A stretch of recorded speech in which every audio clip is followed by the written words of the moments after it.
Welcome, folks, to the March meeting of the Environment and Infrastructure Committee. I'm chairing the meeting in the absence of Convener Forbes. Do we have any apologies, substitutes? I'm substituting for Councillor Bailey. Yeah. Substituting for Councillor Forbes. Vice Convener, where is Councillor Forbes? It's my understanding he's just been appointed as convener of this committee, yet he's not here. Prior to his appointment, he had an alternative business arrangement which he cannot get out of. Can I suggest to you, Vice Convener, that that's deeply unfortunate that people are accepting a responsibility role within Perth and Kinross Council that they're not able to deliver upon? Noted.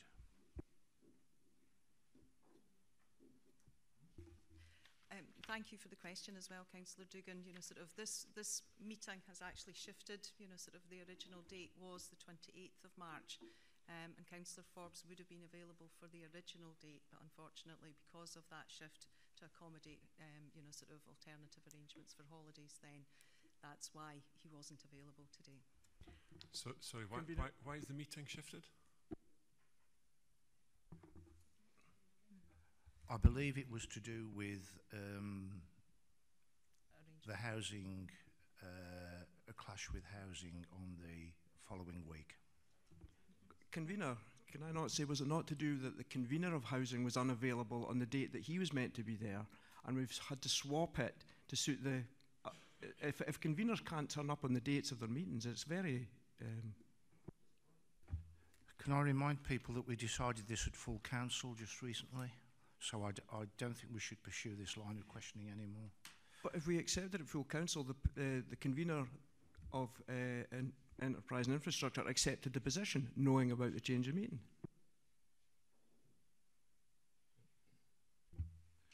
I can't comment for Councillor Forbes' position. He has said he cannot make it. I'm happy to chair the meeting.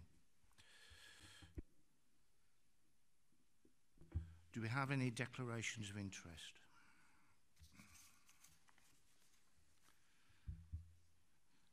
Right, the minute of the meeting.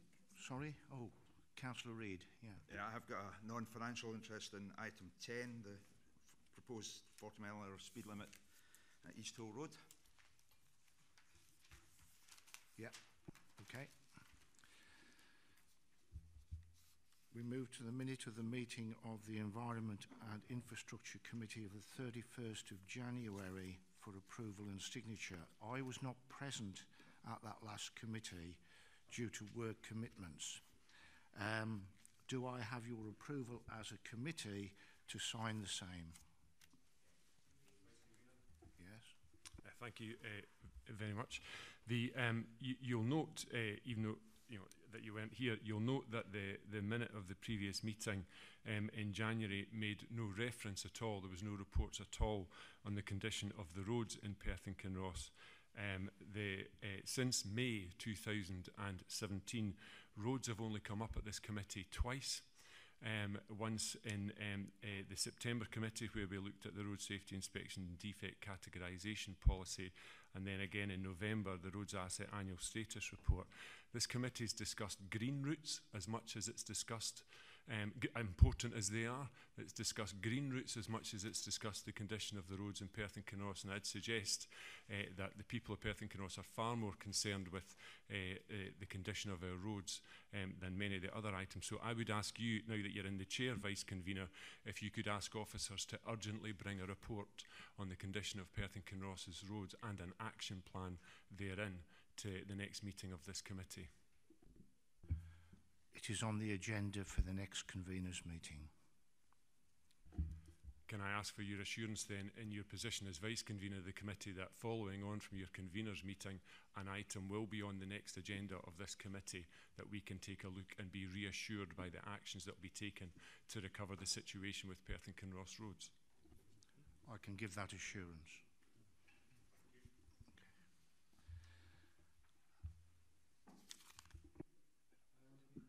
Before we get into business, actually,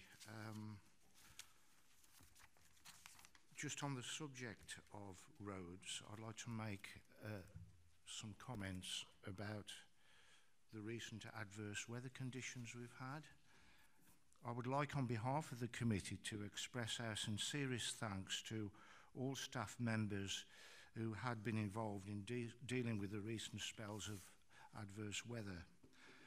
While this is a council-wide effort, I'm sure that we want to recognise the particular involvement of the many Environment Services staff involved in tackling the snow conditions.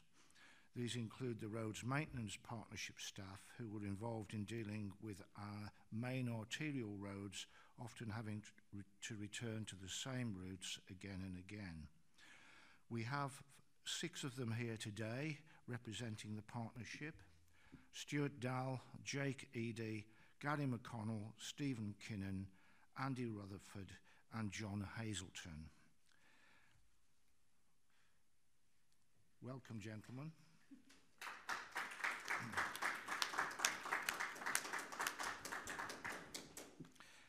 Please go back to tell your colleagues how grateful we are with all your efforts. The team here were more than ably supported by colleagues from operations and parking services who did a power of work clearing pavements in our towns and then worked with schools and parents over the weekend. This was to ensure that our young people could return to school on the Monday morning. So a big thank you. And also, I think might mention thanks to the 20 farmers who supported the winter effort. Okay?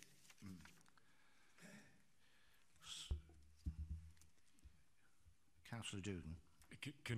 Vice Convener, very much happy to echo your sentiments there and the gratitude that many communities across Perth and Kinross feel to people who went out in exceptional conditions to try and keep our routes open. And it's my observations, speaking to people and personally as well, that it was a truly exceptional effort. People witnessed efforts in snow clearing that we don't normally see. We saw a lot of tractors cutting around in urban areas, clearing snow, and I think most people recognise that the conditions and the type of snow and the amount of drifting was exceptional, and the amount of repeat visits that teams and crews were doing to the same routes to keep them clear was above and beyond the very high standards which we normally enjoy in Perth and Kinross, and we're all rightly grateful for those efforts.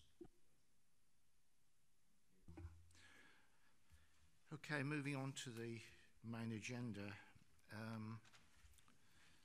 The item 4 is the active travel strategy for Perth and Kinross.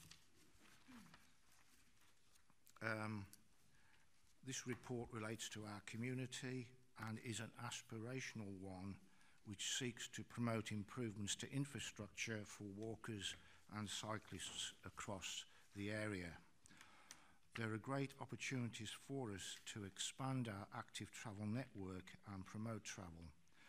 The Scottish Government has directed additional funding towards this, doubling the amount of funding that is available to help make our council area friendlier, safer and more accessible for pedestrians and cyclists, as well as those with restricted mobility. The Active Travel Strategy Action Plan, Appendix 2, has been developed with short to long-term action points to help focus the delivery of the strategy, Appendix 1.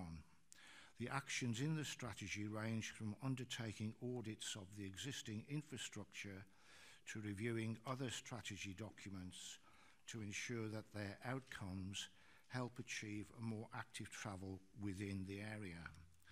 An annual update on progress is suggested. I would direct you to paragraph 2.7 also, which recognises the need for a staff plan, including elected members, in line with the strategy, something that Councillor Simpson raised at full council. The strategy for the area will help us and our partners to access the available match funding. The improvements in infrastructure will provide economic and environmental benefits to Perth and Kinross through a reduction in motorised vehicles and an improvement in air quality. Comments and questions? Councillor Parrott. Thank you, Convener. I welcome greatly the presentation of this report, and I'm sure that officers will do as much as they possibly can to make sure that we get certainly our share of the 80 million and possibly more than that. I welcome also the intent to report back on a plan, but can I ask that, if you like, this is a strategy document. Can I ask that when a plan is formulated, that is brought to committee rather sooner than a year? Thank you.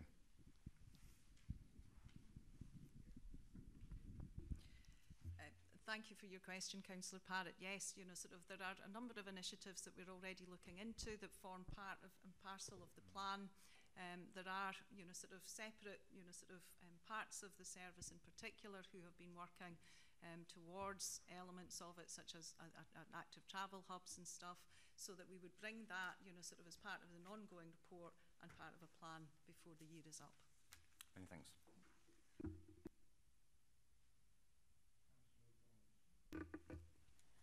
Yes, I too welcome this report. I think it covers a lot of admirable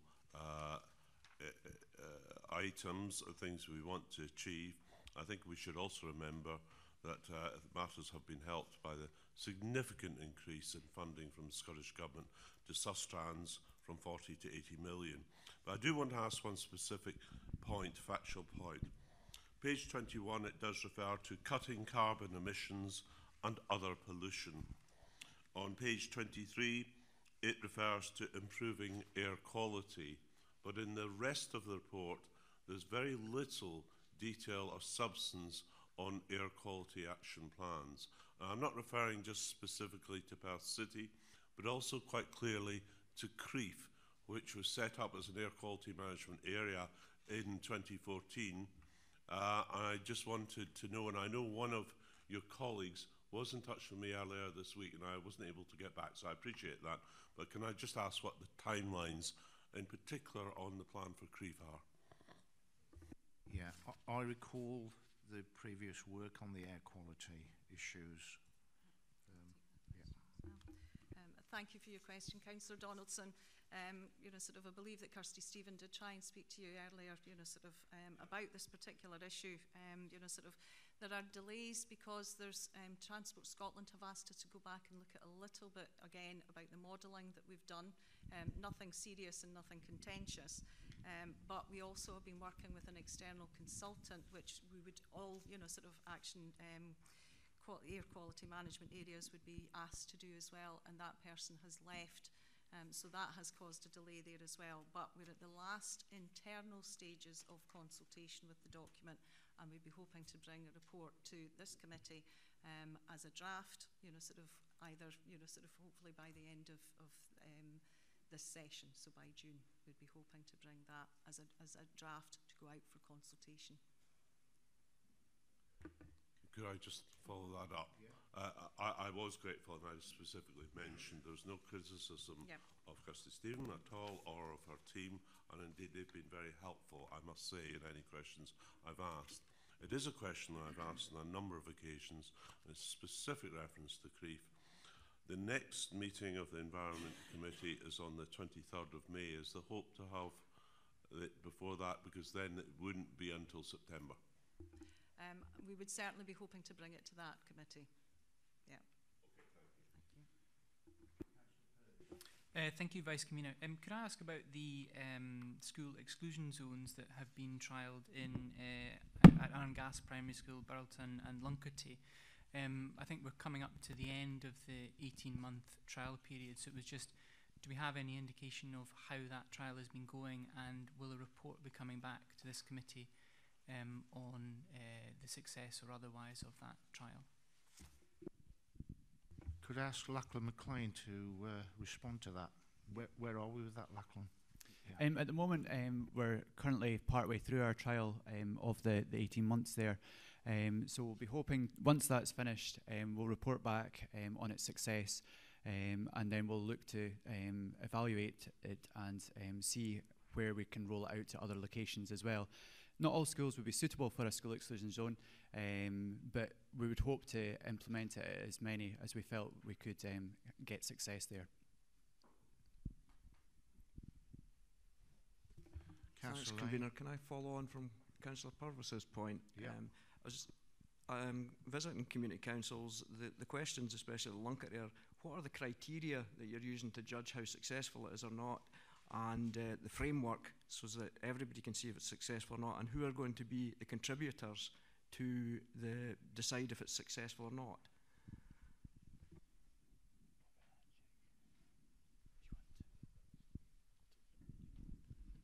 Thank you, Councillor. We're looking at a number of factors. We're looking at the number of vehicles that are around the schools. It was mentioned earlier regarding air quality. That's something that we're looking at also. We're looking at how the children are travelling to school, if they're able to, if their parents feel more confident about them walking or cycling to school because of the reduced volume of traffic, vehicular traffic. We'll also be asking people, quite frankly, because none of this will be a success if people don't buy into it. Now, I think it's a very sensible concept. We I think, are all aware of the congestion and challenges that face all schools with parents driving right up to the front door and dropping their kids off.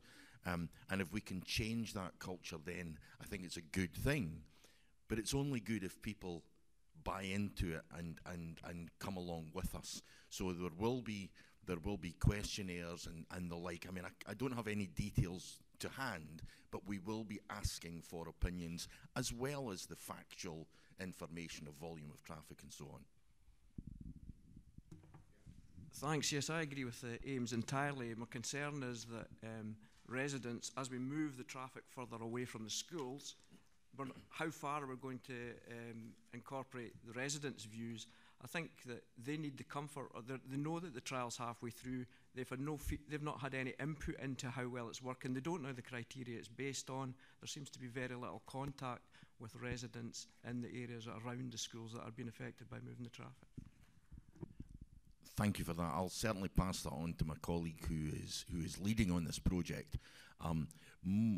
As I understand, and I'm not directly progressing this, but as I understand, most residents are actually quite comfortable with it once they understand that they will have exemptions. I think many residents were concerned that they were going to be prevented access to and from their properties. Once that's been explained that that's not the case, and once they've seen it in action, I believe more are reassured. However, I will ensure that Brian Cargill makes that point and gets out there and consults further. Thanks, Mr. Haggart. I'll take you along to the next Lunkerty Community Council meeting then. That'll be very welcome.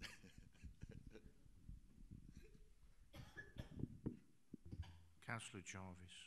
Yes, I'll just confirm everything that Councillor Lane has said. There are people in Lunkerty who are not happy with this project because of the displacement. Anyway, my question is, we have the strategy and we'll be getting updates as it comes along. I take it that we will, after an appropriate period of time, get a report on how successful it's been to actually get people out of their cars? Yes, that's correct. That was picking up on Councillor Parrott's earlier point. There will be an update. Okay. Councillor Donaldson. Yeah. Yes. Much in this paper is ambitious, but also admirable and necessary. But I'd like to ask a question on funding, because there are clearly costs involved. In the full council budget, just, what was it, 2 to 3 weeks ago, under additional expenditure proposals, it was set out, I just want clarification on this, an extra 300,000 would be put into footpaths and cycle networks to help fund the development and expansion of rural footpaths and cycle networks. However, from my understanding, that funding, can I ask, one, is allocated to the roads budget, not to green space at all, And secondly, can I have it confirmed that's a non-recurring item, whereas a lot of the items here are on a very much an ongoing basis? Yes, I was partly responsible for that initiative, along with Councillor Purvis, and it is my understanding it is part of the roads budget and it is non-recurring. Okay, that's the position. Can we? Do you want to say more? Okay. Thank you for the question, Councillor Donaldson. Yes, that was, sort of non-recurring funding. However, there are other sources of funding within the service, and that's what I was saying about, sort of this is a collective approach to active travel, and it wouldn't just be, what's in the roads budget, it would be what we would be, sort of pulling together from across the service, which would include the funding that has been allocated, sort of through the current capital programme for, sort of placemaking, sort of in the green routes, and the gold routes, and sort of, and also sort of levering in some money from that from the lighting strategy as well, so that what we're seeing, if we combine those funding sources, that capital, we would have £5 million of matched funding to then discuss with Sustrans about opportunities there. Could I just ask, with Sustrans, is there, because the money that's coming from Scottish Government increased from 40 to 80 million, is there any indication that they are adjusting their criteria, that they're not perhaps going to be quite as rigid going forward with some of their specifications? I get the impression, and colleagues, sort of will be able to deal with that, sort of much more specifically, but my understanding is that the criteria is, sort of wider, not more constrained. There is a big approach, sort of from one source of the funding, particularly around about placemaking and making places better and, sort of, and more designed for active travel. And that's certainly, sort of some of the things that we would be doing when we're looking at the development of Bertha Park, for example, and making sure that we get, sort of very good active travel routes from Bertha Park into the city centre and beyond. But, sort of, like, yeah, Chick's happy with that. I was nodding away furiously. Yeah, absolutely. We've had initial discussions with Sustrans because of the additional funding, and clearly, from our perspective, we were hoping that they would be more relaxed from their previous position, where they were looking for specific types of projects. The feedback that we've had, which has all been informal so far, but is that they are going to be far more relaxed and far more supportive of the sort of things that we're looking to achieve in the active travel strategy. So we're really quite positive, quite ambitious going forward. Thank you. Councillor Dugan.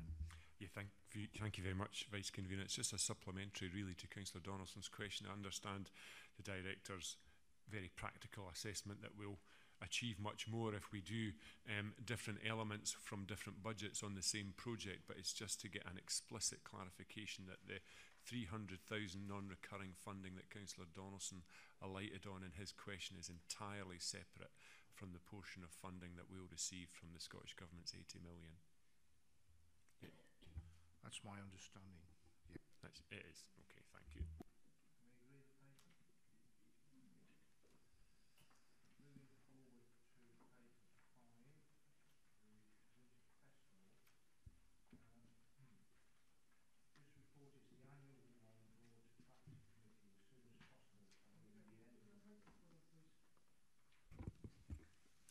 Thank you, Stuart. This report is the annual one brought back to committee as soon as possible following the end of the Winter Festival, which is this year was the last day of the very successful Riverside Light Nights on the 14th of February. It outlines that the city received the economic boost of almost £1.8 million through this period. And you'll note the evaluation appendices 1 and 2 from Bellaby Economics. It is important to remember that while the Christmas light switch on day may be the big high profile event, there are many other activities over the course of the festive period, which starts with Halloween. The overall festival highlights the ambition of the council through an extensive programme of events and entertainment which contribute to our reputation as a place to come and visit.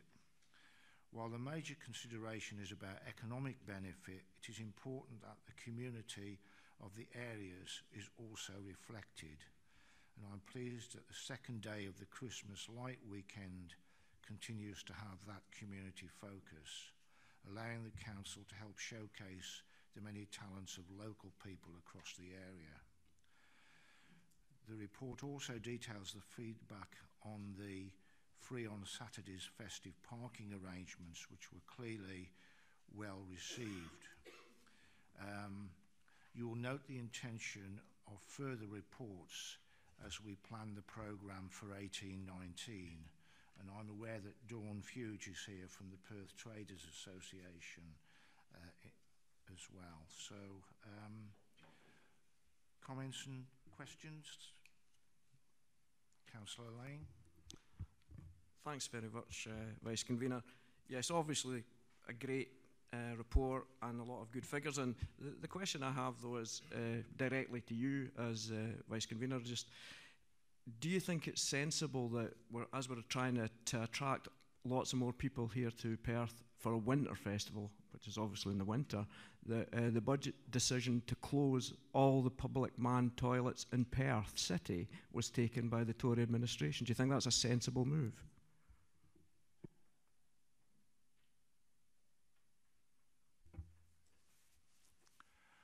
I really didn't want to get into separate budget debate that we've gone through in the full council. We could spend most of the day talking and re-talking about which budget priorities were agreed or not agreed. So I don't feel that I should be responding to those sort of questions. Supplementary. Well, I think it's not a good idea to close the toilets on a seasonal basis, which is the winter period in Perth, when we're trying to attract more people through. I think it'd be perfectly sensible to maintain them. I know that we have comfort schemes, but if you've probably been at the Winter Festival, these cafes are full. They're trying to get patrons in to pay. I think it would be much more sensible to have kept one of the toilets, at least public toilets, open over the Winter Festival. Your point is well made, and we can always look at that again. Okay? Councillor Lyle. Yep, just to say that I would be happy to take on board Councillor Lane's point. I think it's well made and it's something worth looking into. However, I'd just like to comment in general on the paper and not on the previous budget process. And just say that the Winter Festival has been a real success in Perth, and we would hope to build on that going forward in the future. Councillor Doogan. Thank you, Vice Convener. I think, I can't quite remember, the Director will be able to say, I think we're in year 5 or something like that now, and I remember after we did it for the first time, there was a fair bit of flack, but no small measure of success from the outset with this, and most of that success for the practical delivery and operational terms has to go to officers who continue to develop what is a remarkable, for those of us who are close to it, city councillors who are really close to the planning and budgetary elements of it, a remarkable series of events for a really very modest budget. It continues to impress, and you talked in your introduction, Vice Convener, about the economic benefit, and that's a principal driver, and of course it is, and our partnership with the retail sector in Perth City is testament to that success. But it's also really important, I think, in terms of the confidence of Perth and Perth and Kinross, and how we view ourselves and how we project ourselves across Scotland. So I think that's an important element to it as well. As my question, Convener, is as the success continues to grow, we will be naturally constrained by the physical built environment of Perth. And my question is to the Director about how we intend to reconcile that ambition with just the reality of where we're hosting these events. We can't continue to grow, so how do we continue to develop? Thank you for the question, Councillor Dugan. We're working on that. We've not got an ideal answer for that. Part of the issue has always been that we have got two beautiful green spaces, sort of very close to the city centre. We have done some activity, sort of particularly through things like the Queen's Baton Relay for the Commonwealth Games, where we had, sort of events on the North Inch. What we find is that tends to still to pull people out, no matter that it's not very far away. So we are looking at how we make the best use of the space within the city centre to make sure that people stay within the city centre area, but also then, sort of grow the events a little bit more as well. But we are working through that. The important thing for me is always about the economic impact, but it's also about keeping people safe. And the arrangements that we put in, sort of particularly for last year's, sort of Christmas light switch on, were very well worked through, sort of, indeed, sort of our colleagues in the Courier commented on that as well about, sort of how safe the event felt as well. And that will always be part of our, sort of our considerations there as well. But we are looking at that.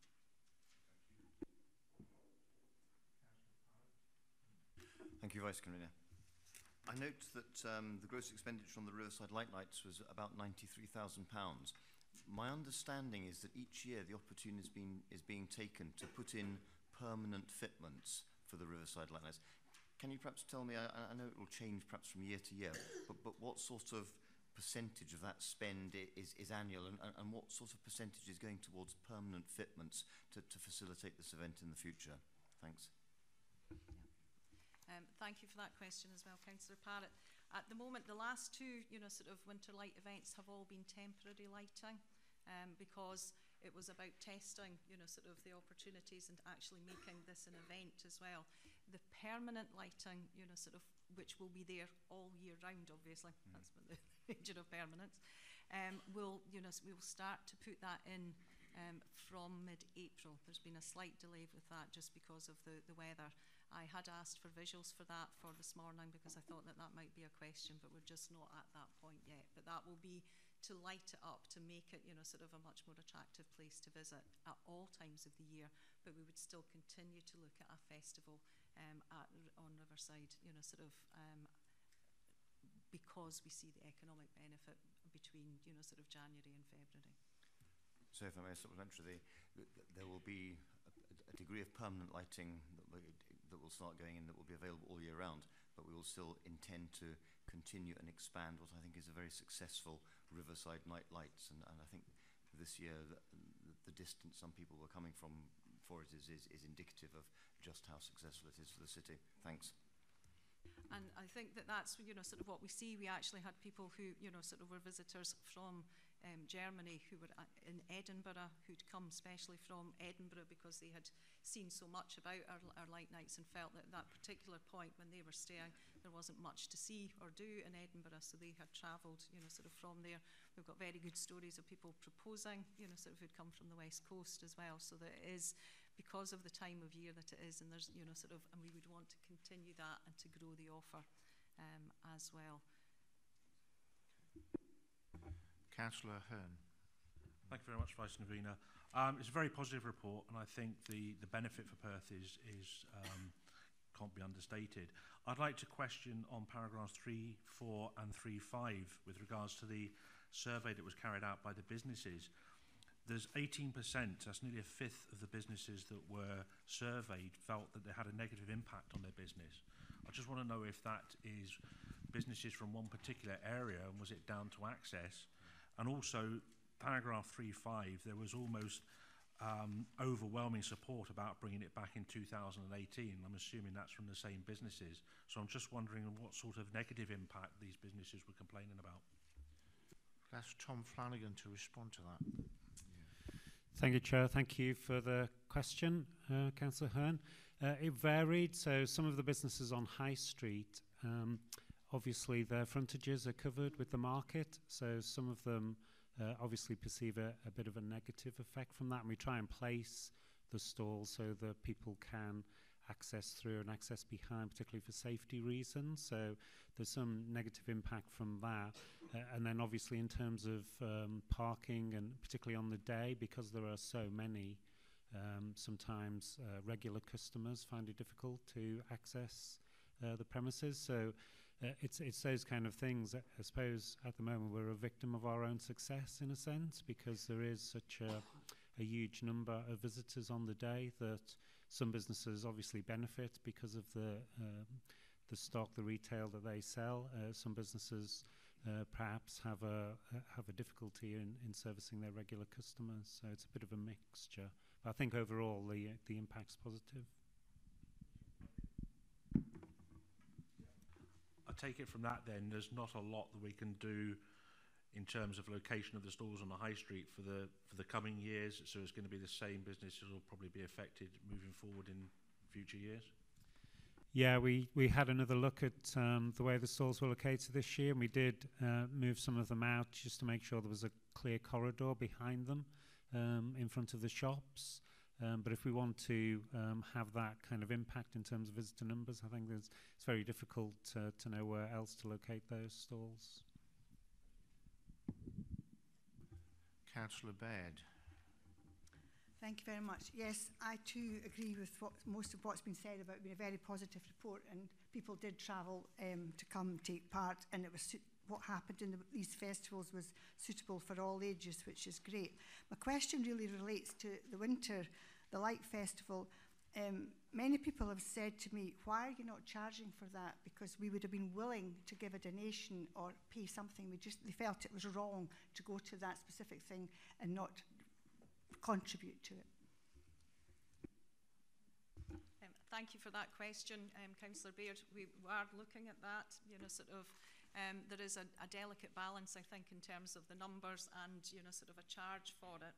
But it's also about the governance arrangements around how we do that. There was some point about, putting buckets out and all that kind of thing, but that got quite complicated.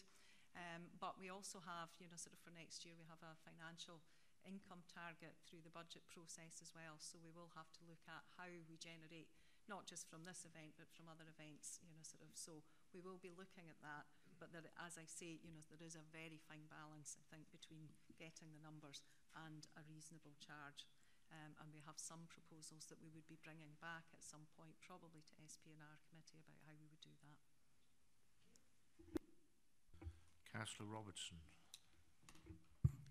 Thank you. I was also going to ask about the lighting at the Norrie Miller Walk. I can't find anywhere in the report the actual economic impact that had on Perth city centre.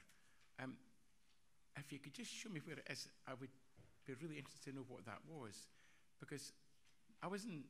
This is just from my observations. I was in Perth quite a few times when the lighting was on, but the city seemed much just the same.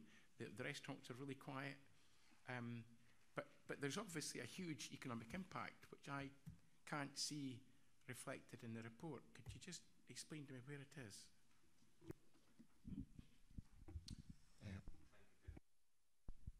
Thank you, Councillor.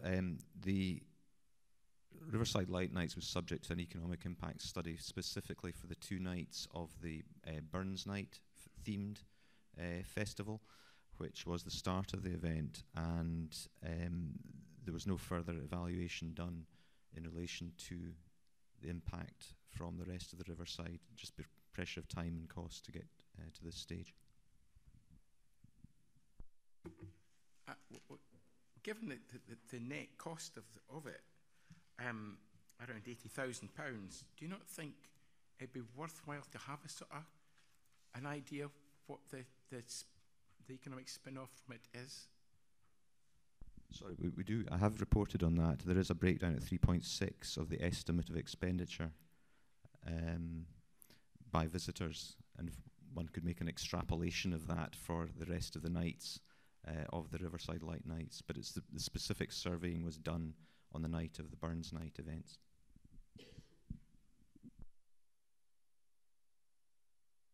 I think the figure I was given is 1.8 million. You're saying that's not clear in the report? That's for the total.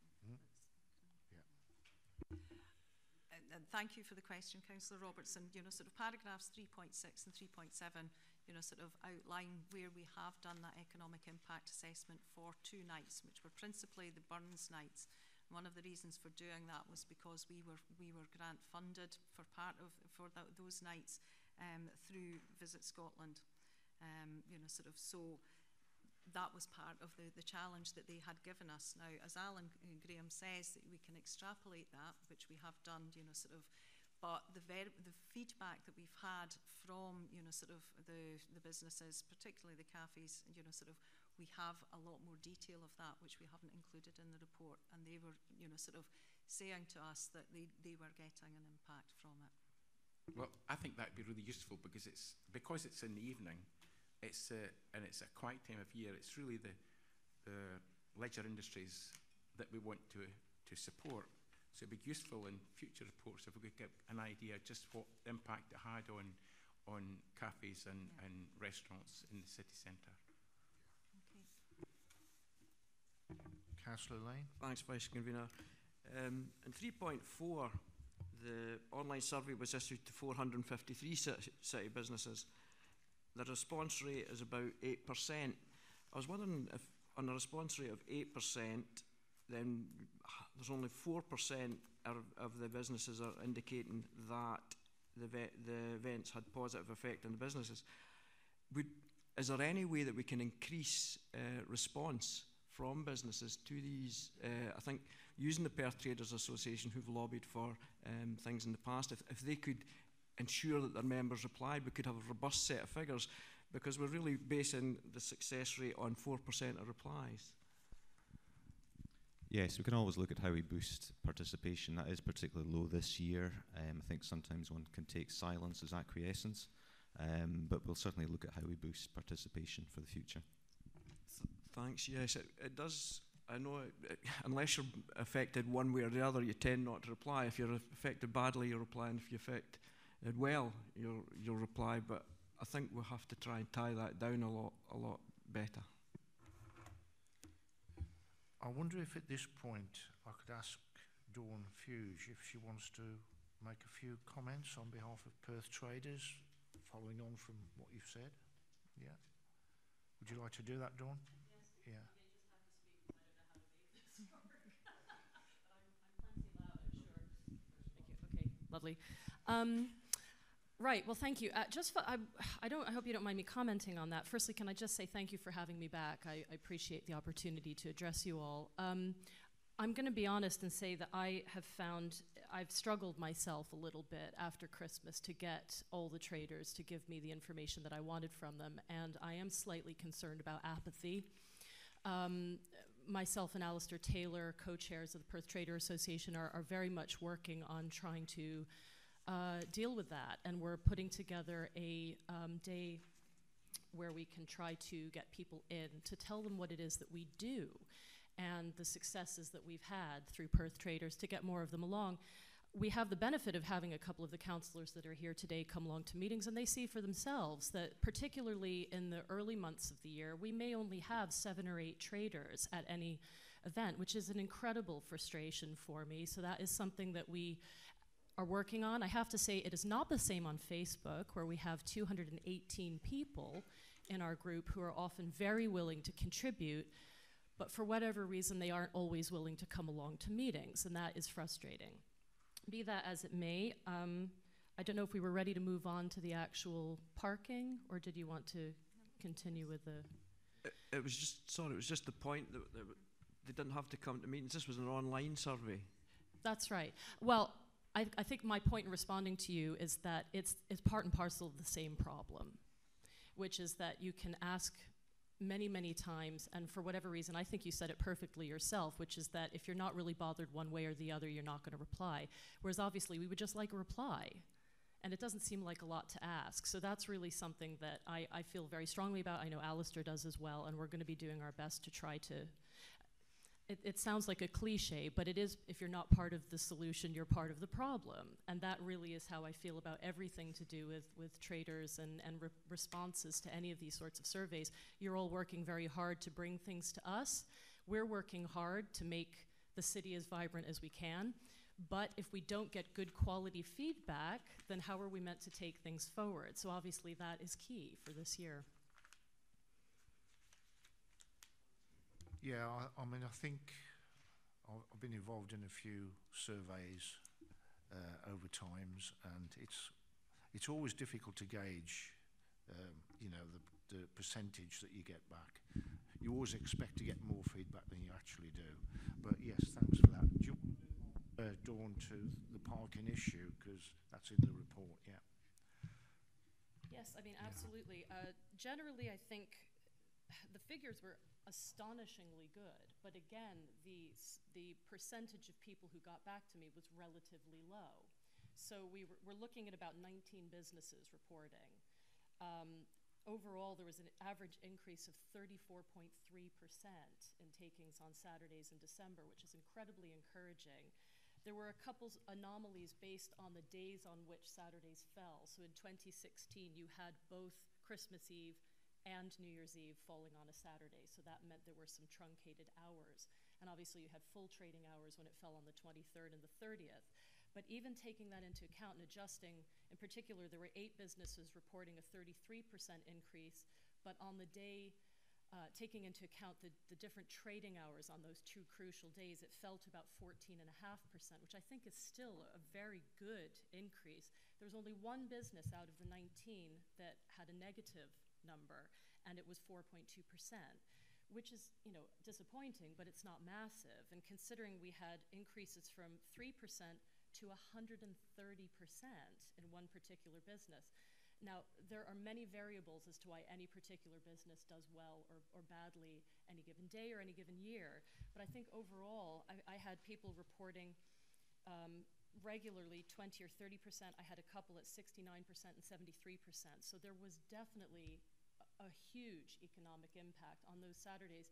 And I think it reflects the fact that, as you pointed out in the paper, November is frequently a better trading month. December is a struggling month, and this definitely made a difference. So I think we can, you know, I say thank you again for taking the leap of faith and actually doing it, because I know I've had, even the ones who didn't give me their figures, they did come to me and say they thought it was wonderful and they supported it entirely.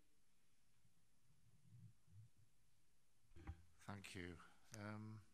I think what we're saying is we're going to bring reports back, you know, for the future. So, thank you, Dawn. Are we happy with the paper? Move to the next one. Convener, can I... sorry. Sorry, Councillor Duggan. Were you going to comments? Because I've just got one final question. It's fine, yeah. Yeah, no, it's on the...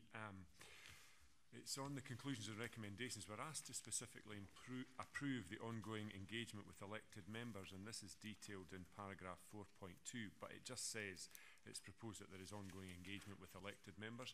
Can I seek an assurance that all city councillors will be involved in planning for this going forward? Thank you. Okay. Right, moving on to paper 6.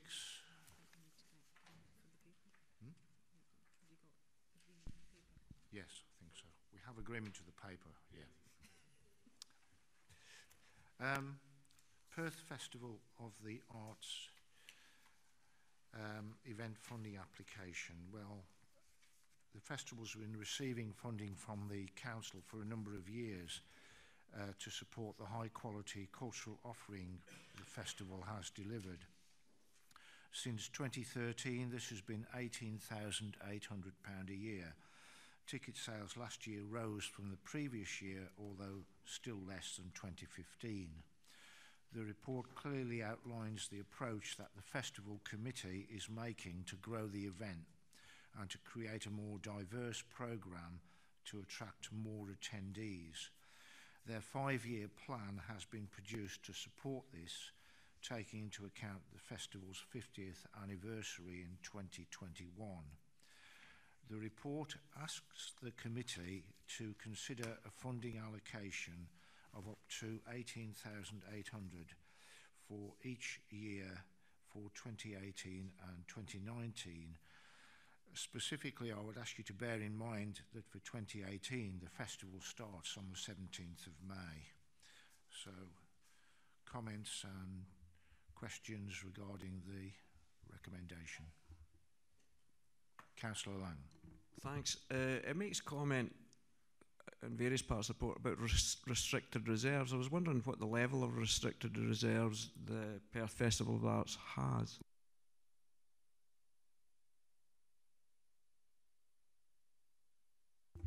Alan, yes, it has a restricted reserve of around 40,000 from the Ganachie Trust, which it will dip into in the event of a loss. And it also has a legacy fund that it can draw on of about £93,000, which is separate, that it is actually can draw on ordinarily, and their projection for from this year includes £10,000 of that 93. Thank you, Vice Convener. Can I ask about the figure of 18,800? It seems a very precise figure for a specific level of support going forward. Is it designed to cover specific aspects, or how is that figure arrived at? Thank you. Well, in part, it reflects an approximate percentage reduction from £23,500 that was taken some years ago. Rounded obviously to 18,800. It's towards the festival's operational costs more generally rather than specifically targeted.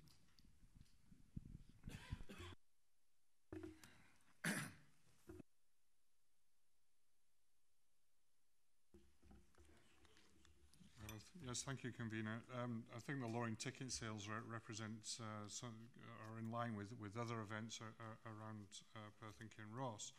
And I'd like to know or get some reassurance about what is being done to refresh the events, and is there any audience feedback coming back? I believe we've had Jules Holland for appearing for the last 2 or 3 years, and the ticket numbers are starting to fall. And I'd also like to know, has there been any engagement with other Perthshire venues to try and use their mailing list to try and promote the event as well? And why aren't we considering making this a Perthshire festival rather than a Perth festival?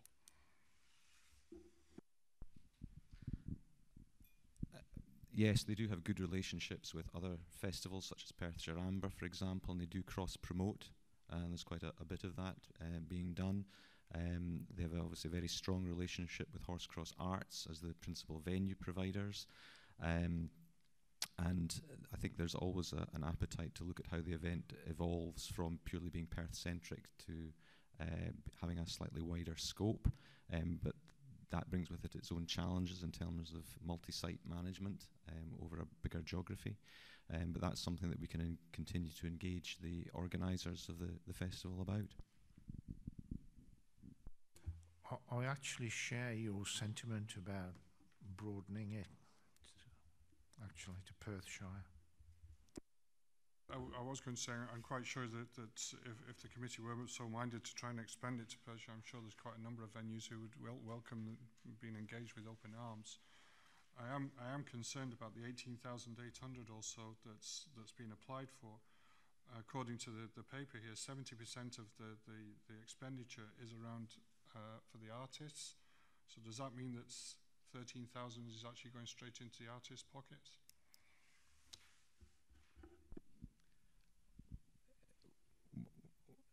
Well, as I said, it's going towards the overall operational costs, including marketing costs. So it's going into the pot, as it were.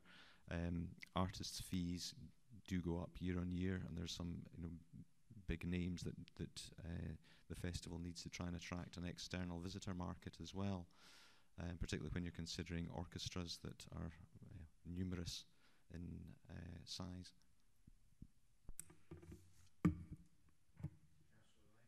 Thanks, Convener. I think it's beyond our gift to detail the Perth Festival Arts Committee, etc., to move outside Perth, because obviously it's a Perth-based committee and organisation. But I think we could maybe ask them if they'd be willing to look at expanding it and maybe taking for a one-off a show to Blairgowrie or even Kinross. I was looking for some backup there, Convener. We're not in Perthshire.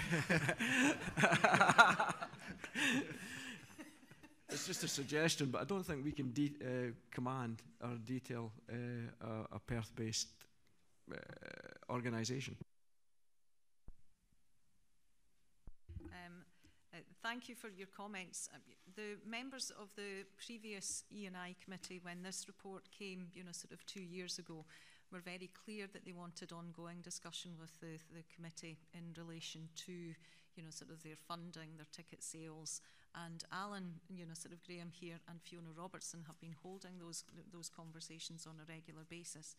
And I'm actually quite heartened by the fact that they have taken, sort of a much more robust approach in relation to the planning, for the future and their 5-year plan.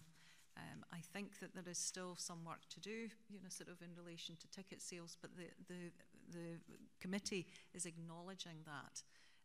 And obviously this time round, we have worked very closely with Perth Festival of the Arts, and who have linked very closely to the BBC as well, because obviously the final night of the Perth Festival of the Arts coincides with the biggest weekend, second day, so that there are really good opportunities, sort of for the festival to promote itself through that, and sort of encourage engagement for future years with that opportunity as well.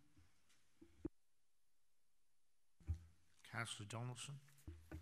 Yes, just a couple of points. One, I certainly would welcome the festival being broadened. I would also need to, dare say, mention the places such as Art Space and Crieff. But can I also make a more general point? And that is, this paper is for 2 years. Is that the normal process? Because the 2018, the actual festival is going to happen very soon, and they need certainty on the funding.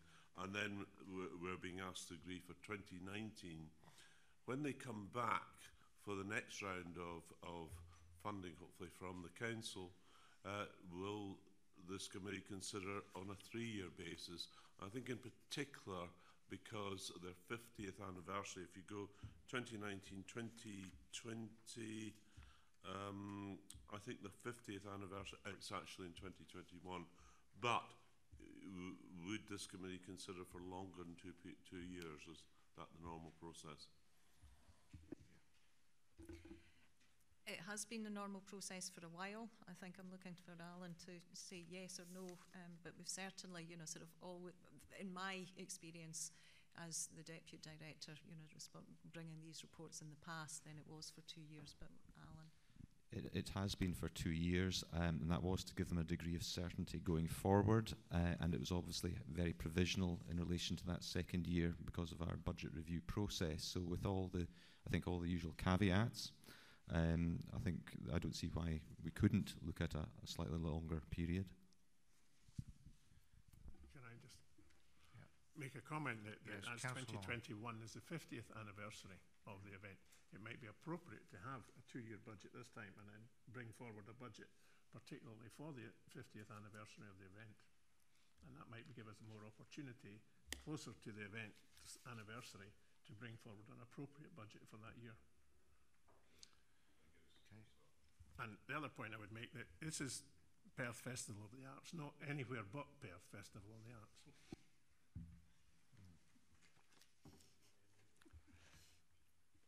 Councillor Baird. Thank you. As a former member of this committee some time ago now, I mean, this committee is made up of people who give a lot of their volunteer time to this. We shouldn't underestimate the amount of time that the committee give to this. And a few years ago, the programme was very much for people who maybe liked higher class music, but now the programme is beginning to go to all areas, and it's encouraging to see that they're doing performances for children at Fairview and Northmuir schools. So they are actually trying to encourage more people to participate. And it's like everything, if you don't use things, they just become unsustainable. So I think this is they've been told before, you must try and budget better. So I think this is encouraging, and we just have to hope that more people will attend these events and they will not need to look for so much grant money. So, yeah, Councillor Dugan. Vice Convener, thank you. Consistent with my colleagues to my extreme right, coincidentally,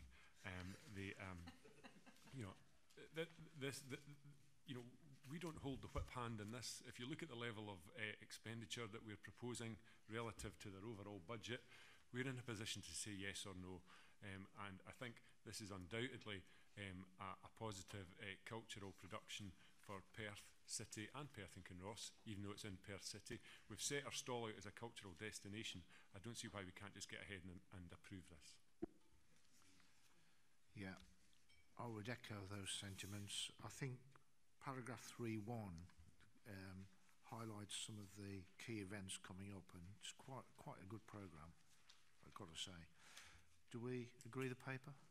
Yeah.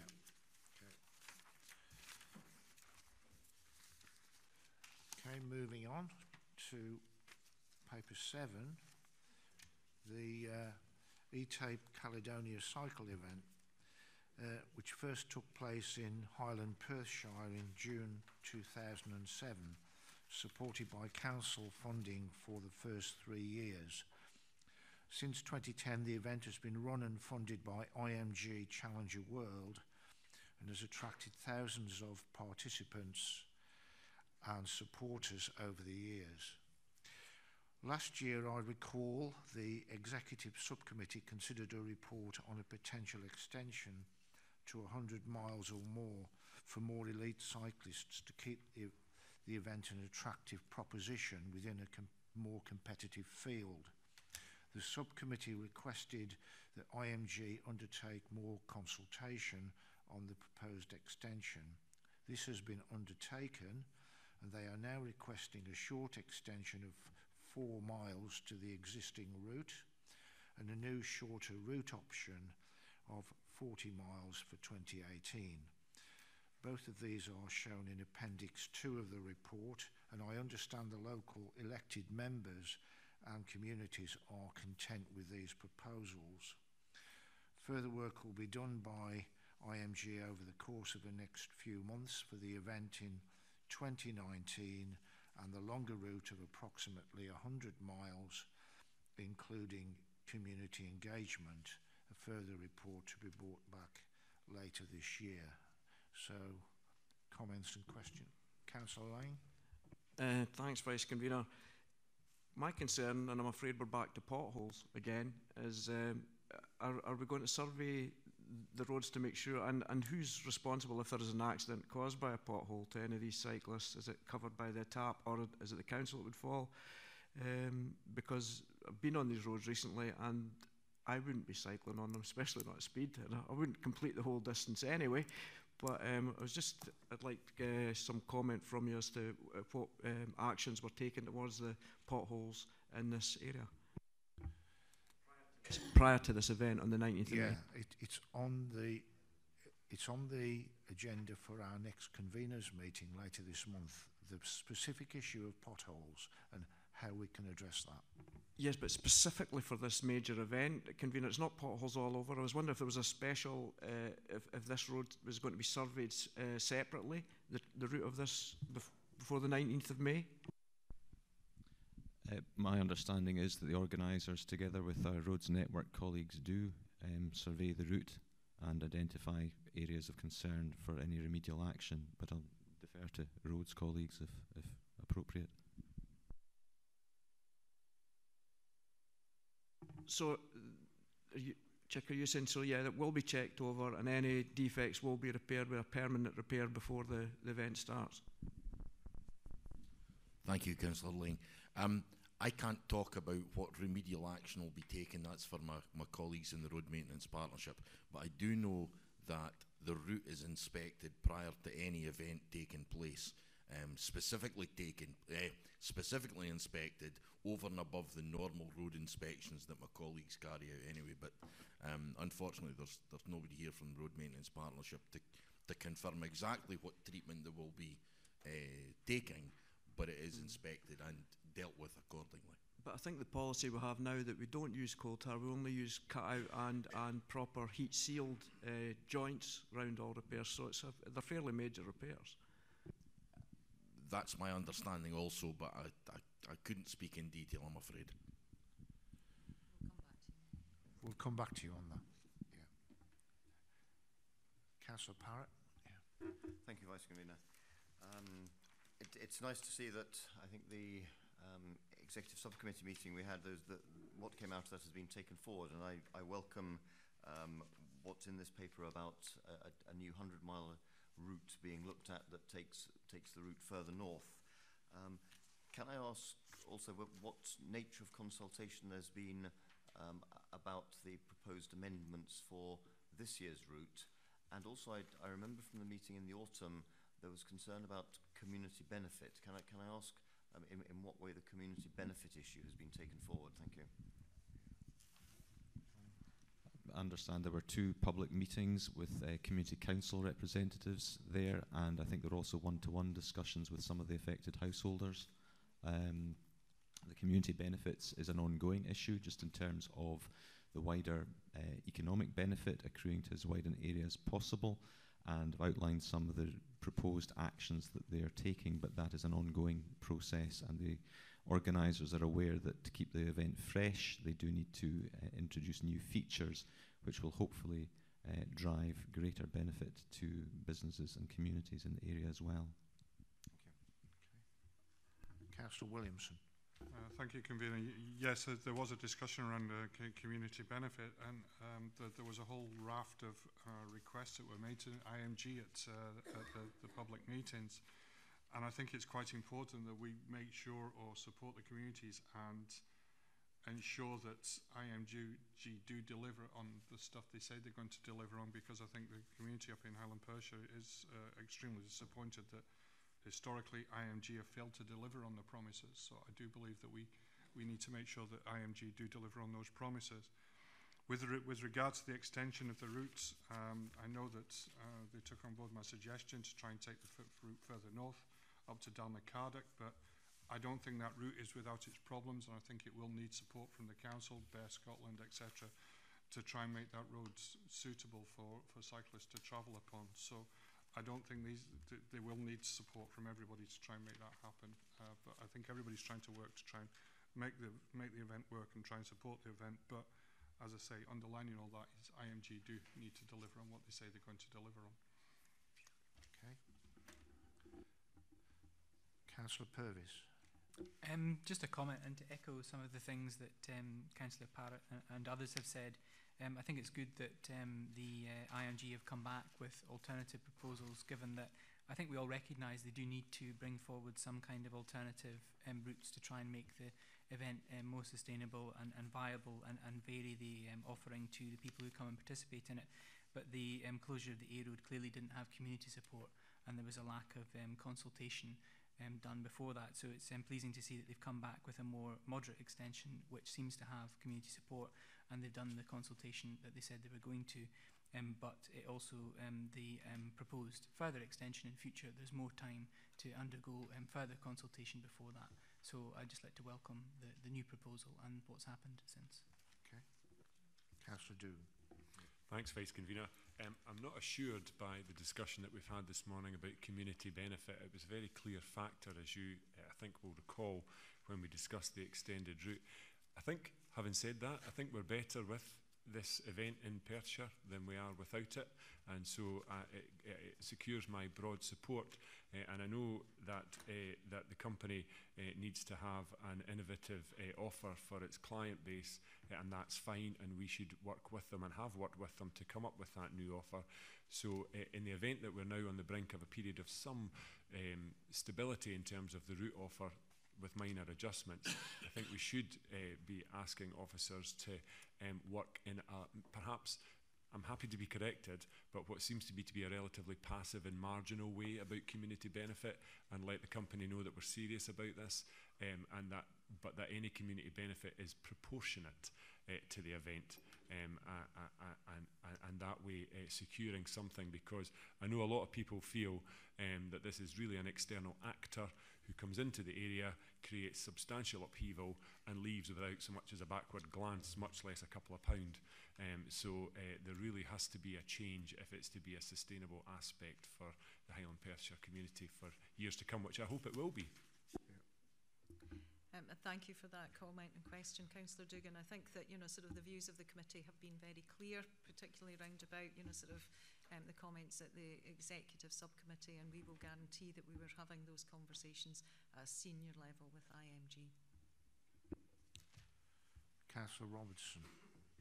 I don't think we should give the impression that we don't welcome this event to Highland Perthshire. It's a major event in the cycling calendar for many people throughout the UK, and as you figure see, coming from abroad to cycle it.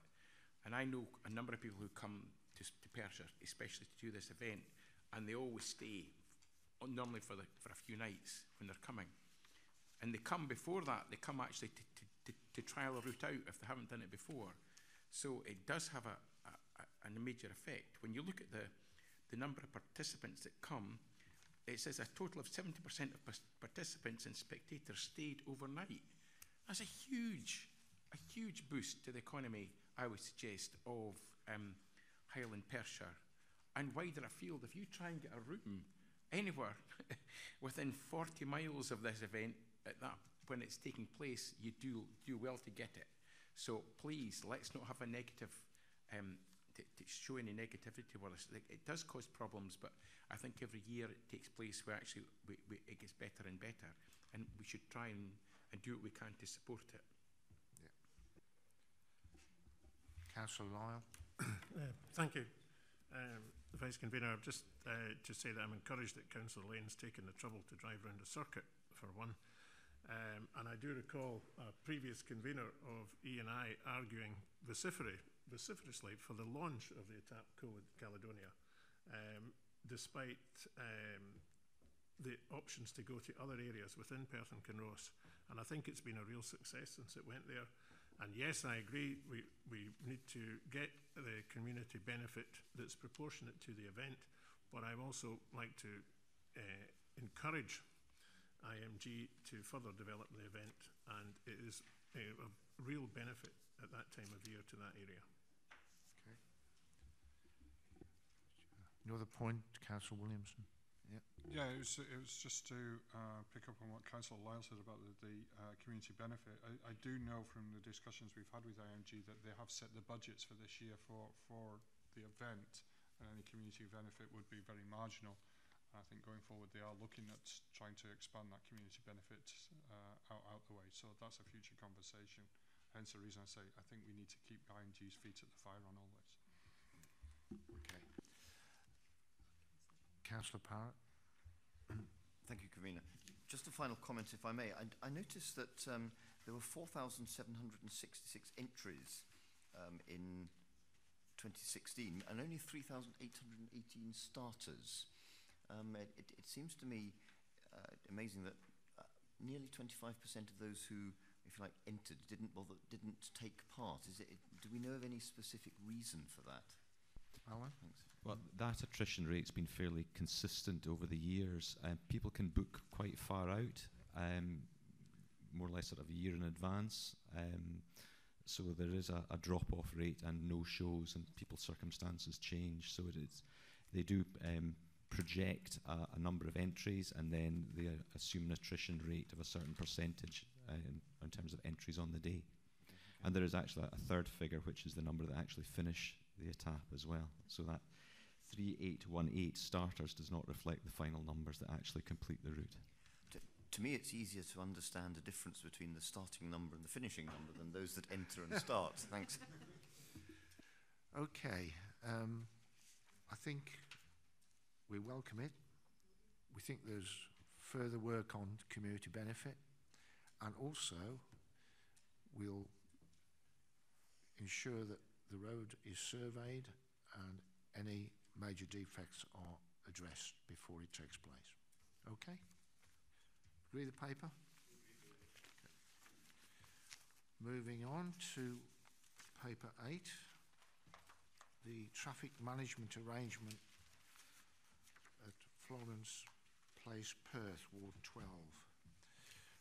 I asked that we should put the ward names above the small local roads issues because it helps to identify where local members have been involved and, you know, the particularly ones on the committee who may have input to it. So I thought at the start that we would have a real problem with this, but I get the impression that we may have a way forward. The report outlines the problems experienced by the council due to the continued misuse of the automatic bollard at this location. When the report was previously discussed last year, there was a request to consult as widely as possible about the arrangements.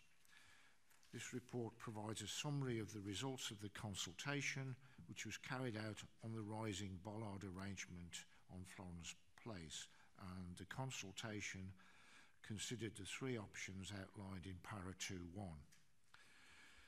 As the consultation was not conclusive, it was difficult to make a permanent recommendation. But following consultation with local elected members, I'd like to recommend a further option. That is to leave the bollard in the lowered position and introduce a give and take arrangement where traffic from Balhousie Street has priority over traffic from Dunkeld Road, but vehicles would be able to travel in both directions. I would further recommend that the committee instructs the director to bring a further report back to this committee in future to provide an update on if this suggestion is a success and appropriate recommendations. Any comments, queries? Councillor Dugan? Yeah. So I think I'll defer to Councillor Parrott if that's yes, okay. Councillor Parrott, yeah. Thank you very much, Vice Convener.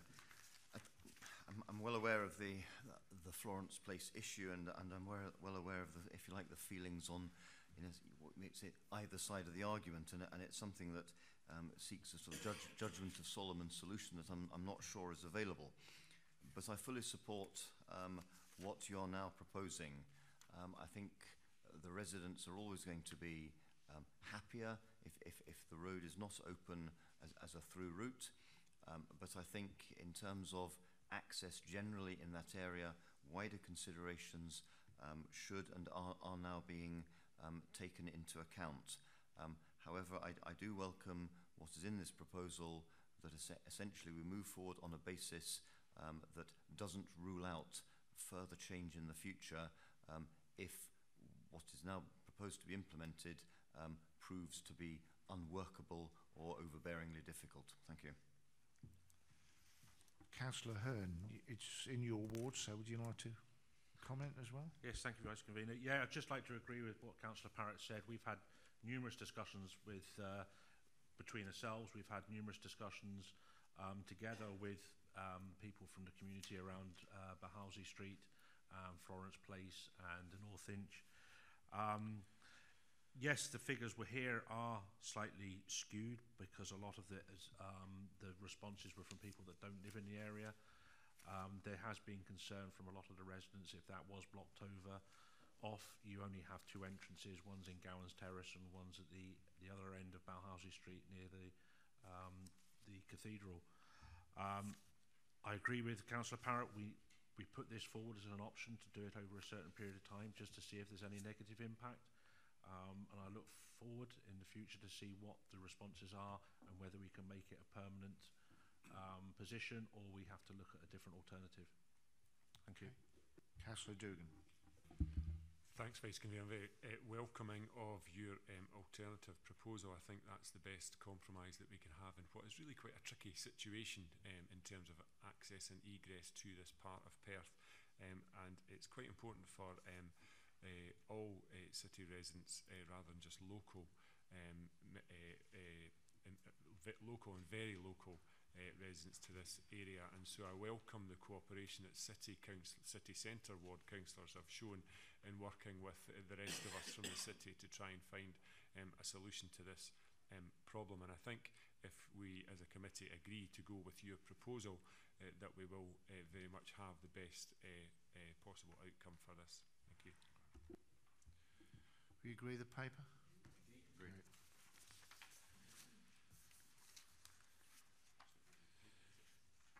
Right, we're now into smaller roads issues.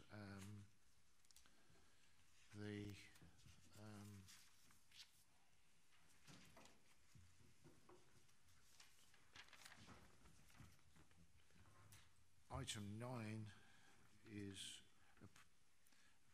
proposed extension to a part-time 20-mile-an-hour speed limit at Spoutwells Road, Scone. I'd just like to say this report is not affected by our review of the 20-mile-an-hour policy that's ongoing. Any issues with that? Agreed? Agreed. The next item 10 is a proposed 40-mile-an-hour speed limit at Easthill Road, Auchterarder. This is as a consequence of additional development. Everyone okay with that? Agreed? Agreed. Item 11, a proposed 40-mile-an-hour speed limit at Drum on the B9097. It's part of the B9097 action plan, and as far as I'm aware, all Ward 8 members agree with this proposal. Okay. Item 12, a proposed 30-mile-an-hour speed limit at St Madoes. It's an extension actually to the 30-mile. Do we agree the paper? Yep. Item 13 is a proposed variation to waiting restrictions at North William Street, Perth. Agreed? Item 14, a proposed variation to waiting restrictions at Mill Road, Stanley Mills, Stanley. This is basically the introduction of disabled parking bays. Agreed? Agreed. And also the final item, to note the amendments to the list of public roads. Okay? Thank you very much.